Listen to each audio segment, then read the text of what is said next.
Hello friends, வணக்கம். நான் உங்கள் சொல்லிருக்கினியால்.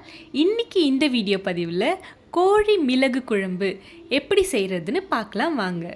ஒரு சில இன்க்ரீடியன்ட்ஸ் மட்டுமே யூஸ் பண்ணி சூப்பரான சுவையான காரசாரமான கோழி மிளகு குழம்பு செய்ய தேவையான பொருட்கள்: 2 பெரிய வெங்காயம், 2 மீடியம் சைஸ் தக்காளி, சிறிது கொத்தமல்லி, தேவையான அளவு நல்லெண்ணெய், பாதி அளவு பட்டை பிரியாணி இலை, 1 நட்சத்திர சோம்பு, 3 ஸ்பூன் இஞ்சி பூண்டு விழுது, 1 ஸ்பூன் கரம் மசாலா, 1½ ஸ்பூன் தனி மிளகாய் தூள், அரை ஸ்பூன் மஞ்சள் தூள், 2 டேபிள் ஸ்பூன் மிளகுத்தூள், 1/4 கிலோ எலும்பு கோழி.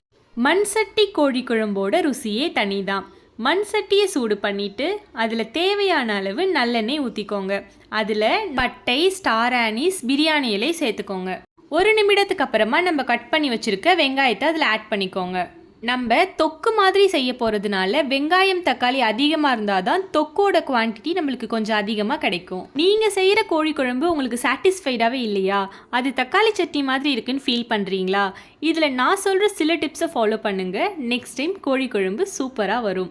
இதில் முக்கியமான டிப்ஸ் என்னென்னா, வெங்காயம் வதக்கும் போது பொறுமையாக மீடியம் ஃப்ளேமில் வச்சு அதை வதக்கணும். கரெக்டான கன்சிஸ்டன்சி எதுனா, நீங்கள் கரண்டியில் கிண்டும் போதே அது ஒரு ஸ்பாஞ்ச் கன்சிஸ்டன்சிக்கு வர்றதை உங்களால் ஃபீல் பண்ண முடியும். அது வரைக்கும் வெங்காயத்தை வதக்கணும். அதுக்கப்புறமா தக்காளியை ஆட் பண்ணிக்கணும். தக்காளியை ஆட் பண்ணிவிட்டு நல்லா வதக்குனதுக்கு அப்புறமா வெங்காயமும் தக்காளியும் நல்லா பிளெண்ட் ஆகி ஒரு தொக்கு கன்சிஸ்டன்சிக்கு வந்துடணும். நம்ம வெங்காயம் தக்காளி போட்டு அது ரெண்டுமே பிளெண்ட் ஆகாமல் இருந்துச்சுன்னா குழம்போட டேஸ்ட் கண்டிப்பாக அடிபடும். நிறைய பேர் வெங்காயம் போட்டதுக்கு அப்புறமா உப்பு சேர்த்துப்பாங்க. ஆனால் நான் தக்காளி போட்டதுக்கு அப்புறமா தான் உப்பு சேர்த்து வதக்குவேன்.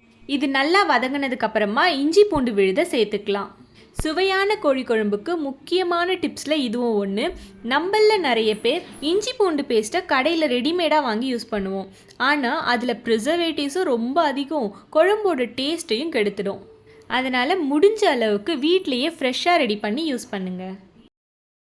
வெங்காயம் தக்காளி வதங்கிறதுக்கு எப்படி டைம் கொடுக்குறோமோ அதே மாதிரி இஞ்சி பூண்டோட ஸ்மெல் போகிறதுக்கும் நம்ம டைம் கொடுக்கணும். அப்போ தான் இஞ்சி பூண்டோட ரா ஸ்மெல் இல்லாமல் குழம்பு நல்லா வரும். அதுக்கு பிறகு நம்ம எடுத்து வச்சுருக்க மசாலாஸ்லாம் ஆட் பண்ணிக்கலாம்.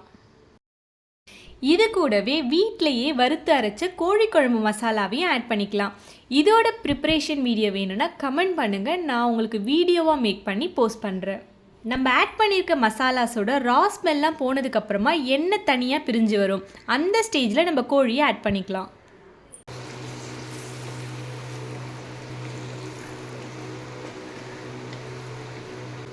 ஒரு 2 to 3 மினிட்ஸ் எண்ணெயிலே குக் ஆகட்டும். இப்போது 1 கிளாஸ் தண்ணியை இதில் ஆட் பண்ணிக்கலாம். உங்களுக்கு கிரேவியோட கன்சிஸ்டன்சி எப்படி வேணுமோ அதுக்கேற்ற மாதிரி தண்ணியோட அளவை அதிகமாகவோ கம்மியாகவோ சேர்த்துக்கலாம். இந்த ஸ்டேஜில் ஒரு மூடி போட்டு மூடி ஒரு 5 மினிட்ஸ் குக் ஆகட்டும். அப்பப்போ ஓப்பன் பண்ணி கொஞ்சம் மிக்ஸ் பண்ணி விடுங்க. ஏன்னா மண் சட்டியில் அடிப்பிடிக்கிறதுக்கான வாய்ப்பு கொஞ்சம் அதிகம். இப்போ 5 மினிட்ஸ் குக் ஆகிடுச்சு. இந்த ஸ்டேஜில் நான் ஒரு மீடியம் சைஸ் உருளைக்கிழங்கை கட் பண்ணி இதில் ஆட் பண்ணிக்கிறேன். இது ஆப்ஷனல் தான். மீன் குழம்புலேருந்து எடுத்து சாப்பிட்ற மாங்காய் எவ்வளோ ருசியோ, கறி குழம்புலேருந்து எடுத்து சாப்பிட்ற உருளைக்கிழங்கும் அவ்வளோ ருசி. உங்களுக்கு இப்படி சாப்பிட பிடிக்கும்னா இதை ஆட் பண்ணிக்கோங்க, இல்லைன்னா இந்த ஸ்டெப்பை ஸ்கிப் பண்ணிடுங்க. இப்போது மீடியம் ஃப்ளேமில் வச்சு ஒரு 3 to 4 மினிட்ஸ் குக் பண்ணிங்கன்னா உருளைக்கிழங்கும் நல்லா வெந்துடும். அதே மாதிரி கிரேவியும் அதோட கன்சிஸ்டன்சிக்கு வந்துடும். இப்போது கடைசியாக 2 to 3 டேபிள் ஸ்பூன் மிளகை இதில் ஆட் பண்ணிக்கலாம். கடைசியாக கொஞ்சம் கொத்தமல்லி ஆட் பண்ணி 1 மினிட்டில் ஸ்டவ்வை ஆஃப் பண்ணிவிடுங்க.